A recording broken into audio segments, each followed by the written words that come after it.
until I was all talked out. I can close my eyes and to this day still recall the way Mr. smelled behind his ears. One night Mr. didn't come home. I called and called for him, but he didn't come. Probably out looking for some female companionship, my dad told me. Can't blame a fella for wanting a little of that now, can you? Then he winked at me and laughed until his breath ran out and he had to cough. My mother shot him one of her looks, but she didn't say anything. With some people you can tell when they're mad, because they yell at you and say things they try to take back later on, but my mother is the opposite. The madder she gets, the less she says. I don't remember her saying much of anything that whole last year in Battle Creek. The next morning when Mr. still hadn't come back, I went out to try to find him. It didn't take long. He was lying on his side in the ditch beside the road in front of my house. At first I thought he was sleeping, but when I picked him up, I knew right away that he was dead. I sat there by the road for a long time, holding him and telling him how sorry I was that I hadn't been there to protect him. Then I took him inside, wrapped him up in a blue and white checkered dish towel, and put him in a shoebox along with a couple of cans of tuna. I got a shovel out of the garage, dug a hole, and buried him out in the backyard. Then I cried so hard my eyes swelled shut and it looked like somebody had punched me in the face. My dad must have heard me crying because he came out to see what was the matter.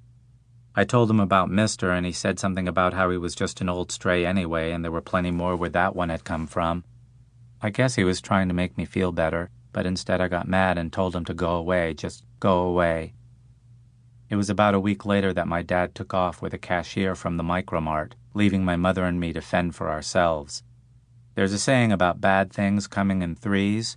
When the call came a couple of months later that my Aunt Sapphy had been seriously injured in a freak accident at the cherry factory where she worked, my mom told me we were moving to Traverse City to live with her until she got better. I figured that was the third and final bad thing in the series. As it turned out, though, either the saying was off by one, or that particular misfortune wasn't meant to count as one of my three, because there was one more bad thing still in store for me. We had a big yard sale and sold off most of the furniture and kitchen stuff, and a week before Thanksgiving my mom and I packed what was left into a U-Haul and left the house in Battle Creek for good. I thought about digging Mister up so I could bring him along and rebury him in my new backyard. It didn't seem right to leave him behind, but then I remembered how he had felt in my hands when I lifted him out of the ditch, how light he had been, like the most important part of him wasn't there anymore, and I realized there was no point in digging up that shoebox because I was the one who was about to be left behind. "Hey, rear end!" Larry Baywood called out when I got to the bus stop after school that day. "How's your crack?" There were hoots of laughter from the crowd of kids standing around on the curb. They'd heard this routine before and they loved it. The yellow school bus pulled up, the folding doors banged open, and I got on, taking my usual seat in the back. I pulled a dog-eared copy of The Hobbit out of my backpack and opened it to a random page in the middle. I'm not a big fantasy buff. I prefer books about real people and real life, but it didn't matter because I wasn't reading The Hobbit.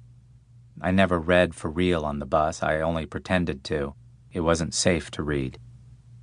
I'm sure there were plenty of perfectly nice kids on that bus. I know for a fact there was at least one, but it's Larry Baywood's shadow that falls across most of my memories of those long bus rides to and from school that year.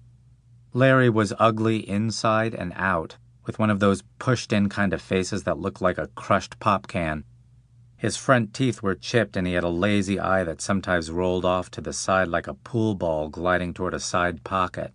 Even so, nobody ever called him by anything other than his given name. When he found out my last name was Reardon and he started calling me Rear End, I came up with an insulting nickname for him too. Padiddle, on account of his lazy eye. Padiddle was what my dad used to say when we passed a car with only one headlight working. But kids like me weren't allowed to call kids like Larry Baywood names. Nobody had to tell me that. It was one of those things you just know. In Battle Creek, I never got picked on. I didn't stick out. I could throw a ball and catch. I wasn't too big or too small. I didn't talk funny or have a donkey laugh. We had an expression back home, because of the Kellogg's factory being there in town, normal as cornflakes, and that was me. But when we moved to Traverse City, suddenly I was different. At first it was just because I was new, but it wasn't long before there was something else that set